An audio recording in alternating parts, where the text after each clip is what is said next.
بسم الله الرحمن الرحيم، والصلاة والسلام على أشرف الخلق أجمعين. النهاردة إن شاء الله هنحل مع بعض المحافظة رقم 6، محافظة الإسكندرية. طبعا ده للصف الرابع الابتدائي في مادة الدراسات الاجتماعية. يلا نبدأ مع بعض. طبعا دي محافظة الإسكندرية، إدارة وسط التعليمية. بيقول لي إيه؟ أمامك خريطة صماء لمصر. طبعا زي ما احنا متعودين إن أول سؤال بيكون الخريطة. بيقول لي رقم 1 البحر. ده البحر ايه يا حبايبي؟ ده البحر المتوسط يا مس. امال فين البحر الاحمر؟ ده طبعا البحر الاحمر، لكن هو مشاور لي على البحر، حاطط له الرقم على البحر المتوسط، فهكتب البحر الايه؟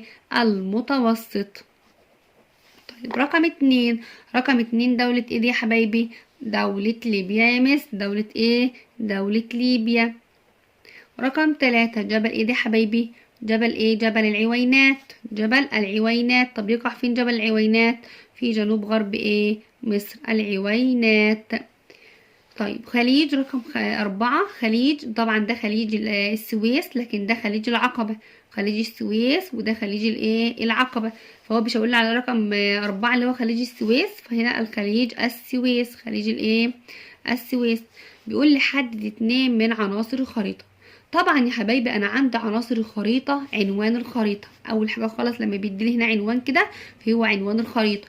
وايه كمان يا مس؟ عندي اتجاه الشمال من عناصر الخريطة. وايه كمان يا مس؟ عند مفتاح الخريطة اللي هو مربع بيوجد في احد اركان الخريطة. مربع يوجد مجموعة من الرموز والالوان. مجموعة من الرموز والالوان توجد في احد اركان الخريطة داخل مستطيل او مربع. يبقى من عناصر الخريطة عنوان الخريطة. عنوان الخريطة. وايه كمان؟ واتجاه الشمال. اتجاه الشمال. هو عايز 2 بس. طبعا بس انا ذكرت لكم عناصر الخريطه كلها اللي هي عنوان الخريطه ومفتاح الخريطه اللي هو مجموعه من الرموز الالوان، وعندي كمان اتجاه الشمال، وعندي مقياس الرسم. عايز احدد 2 من قارات العالم القديم. طبعا قارات العالم القديم انا عارفه ان هم 3 قارات، حد يقولهم لي كده بسرعه. طيب اسيا وافريقيا واوروبا. يبقى هو عايز نحدد 2 بس، يبقى اسيا وافريقيا. اسيا وايه؟ وافريقيا. اختر الاجابه الصحيحه مما بين الاقواس. عايز نختار الاجابه الصح. بيقول تستخدم في تعليم الدراسات الاجتماعيه. طبعا من ادوات تعلم الدراسات الاجتماعيه كتير جدا. بيقول الالوان، الرموز، الخرائط، الاشكال. طبعا يا حبايبي مش عايزين نتلخفن. الالوان والرموز والاشكال دي طبعا اسمهم دليل الرموز والالوان، بستخدمهم في مفتاح الخريطه. لكن اللي بستخدمه في تعلم ماده الدراسات الاجتماعيه بستخدم الايه؟ الخرائط. طب عاصمة جمهورية مصر العربية هي مدينة، كلنا عارفين ان عاصمة جمهورية مصر العربية هي القاهرة، هي مدينة القاهرة. طيب لتحديد اتجاه الرياح بنستخدم ايه؟ طبعا الترمومتر بقيس بيه درجة الحرارة. دورت الرياح بحدد بها اتجاه الرياح. اما مقياس المطر بستخدم بيه ايه؟ بنعرف بيه تحديد كمية الايه؟ المطر. اما مقياس الرسم ده طبعا مقياس الرسم بستخدمه اللي هو النسبة بين المسافة على الخريطة وما يقابلها على الطبيعة، بنستخدموه في الخريطة. يبقى تحديد اتجاه الرياح بستخدم دوارة الرياح. طب تظهر المسطحات المائية على الخريطة طبعا باللون المسطحات المائية باللون الأزرق. باللون الايه؟ الأزرق.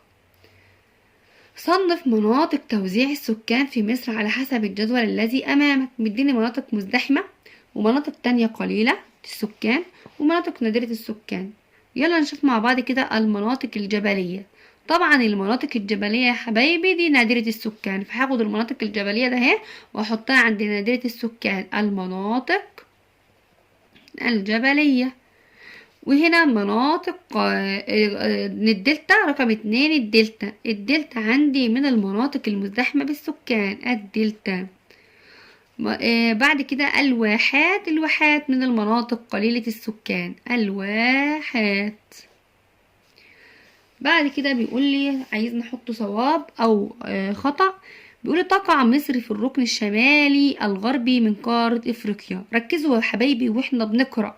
انا كل الطلاب ما بيشوفوا كلمة افريقيا يجوا طرحين صح على طول. طب ما تركز شوف هو بيقول ايه. تقع مصر في الركن الشمالي الغربي. طبعا خطأ، لان في الركن الشمالي الشرقي. في الركن الشمالي الايه؟ الشرقي. فالعبارة هنا هتكون خطأ.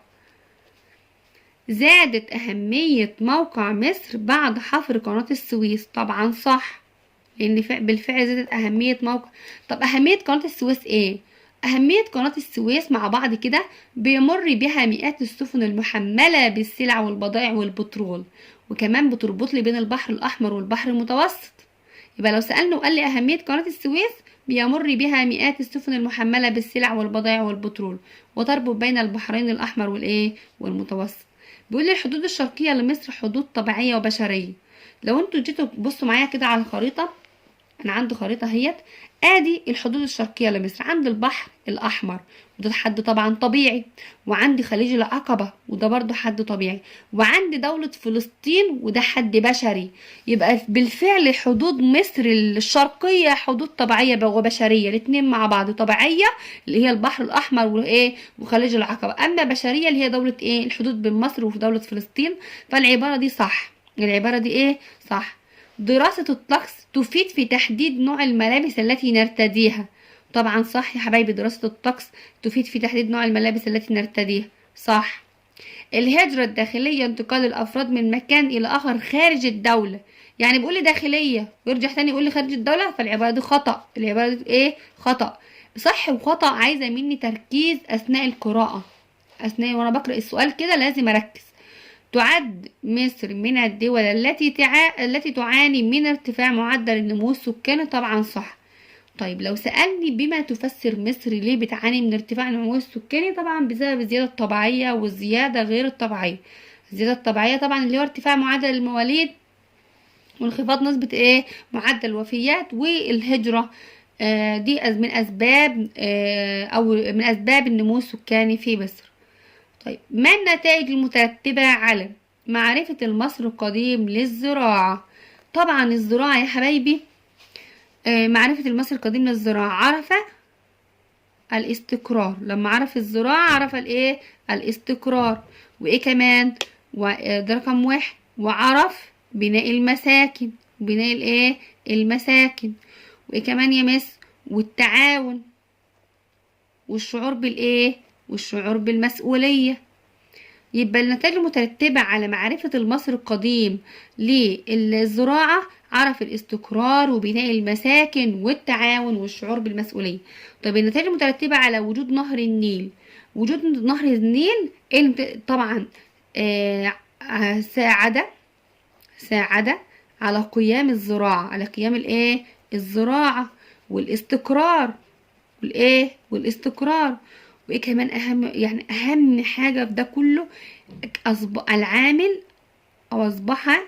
العامل الاساسي في قيام الايه الحضارة المصرية، في قيام الحضارة الايه المصرية.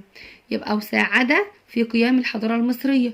يبقى أول خلق يعني وجود نهر النيل ساعد في قيام الزراعة والاستقرار، وأصبح العامل الأساسي في قيام الحضارة الإيه الحضارة المصرية. بعد كده عايزني بيقول لي إيه، عايزني أحط الكلمة المناسبة. أنا مديني كلمات وعايزني أحطها في النقاط اللي تحت ديت. بيقول لي قسم المؤرخون تاريخ الإنسانية إلى عصور ما قبل التاريخ وعصور عصور إيه يا حبايبي تاريخية. عصور ما قبل التاريخ وعصور تاريخية. طيب بدأت الكتابة بالتعبير عن الشيء برسمه في شكل. طبعا الكتابة كانت في شكل إيه؟ هنختار إيه من اللي فوق؟ في شكل صور. شكل إيه؟ في شكل صور.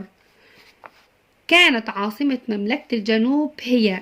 طبعا عاصمة مملكة الجنوب كانت نخب. كانت ايه نخب.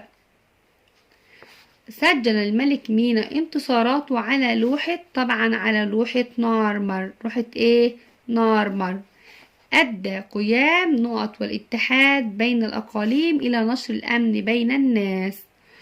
أدى قيام ايه الوحدة. قيام الوحدة. هنختار هنا الوحدة. اذكر إنجازات الملك مينا. طبعا الملك مينا مؤسس أول أسرة حاكمة. أول أسرة إيه حاكمة. وإيه كمان بنى مدينة نيفر. وإيه كمان لبس التاج المزدوج.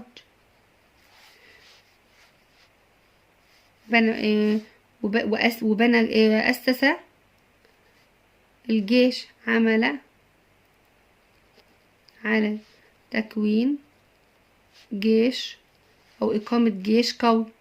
أهم حاجة في جيش قوي لحماية وحدة البلاد.